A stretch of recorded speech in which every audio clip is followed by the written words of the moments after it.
आता पुढच्या बातमीकडे बातमी मीरा भाईंदरमधून महापालिकेवर पुन्हा एकदा गुजराती महापौर होण्यासाठी मराठी एकीकरण समिती आणि मनसेनं आक्रमक पवित्रा घेतलेला आहे। मराठी महापौरच्या मागणीसाठी 3 फेब्रुवारीला आता सुभाषचंद्र बोस चौक ते मीरा भाईंदर महानगरपालिकेपर्यंत आंदोलन करणार असल्याचा इशारा मराठी एकीकरण समितीचे अध्यक्ष गोवर्धन देशमुख यांनी दिलाय। या आंदोलनात मनसे आणि ठाकरे सेना देखील सहभागी होणार आहे।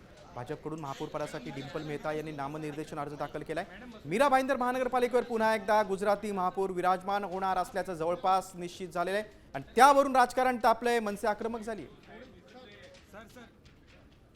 मीरा भाईंदर मध्ये या सर्वांच्या मध्ये एक सक्षम नगरसेवक आहे।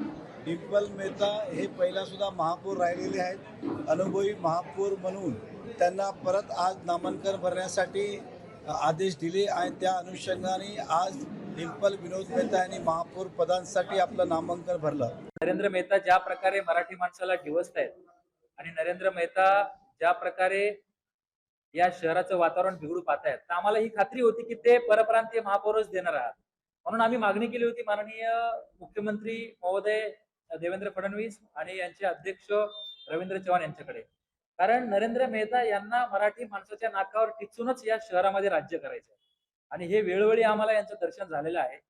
आणि आज डिंपल मेहता अखेर अधिकृतरित्या त्यांनी महापौर पदाचा अर्ज भरलेला आहे। नरेंद्र मेहता साहेबांनी जे केलंय ते मराठी महापौर दिला असता महिला तर अतिशय चांगलं झालं असतं आणि हे मी या ठिकाणी स्थानिक भूमिपुत्र जे आहेत त्यांच्या नाकावर टेचून त्यांनी केलेलं आहे काम। लक्षात ह्याला आम्ही विरोध करणार। 3 तारखेला जसं एकीकरणनी हे केलंय, डिक्लेअर केलंय की आम्ही मोर्चा काढणार, मोर्चा आम्ही काढणार।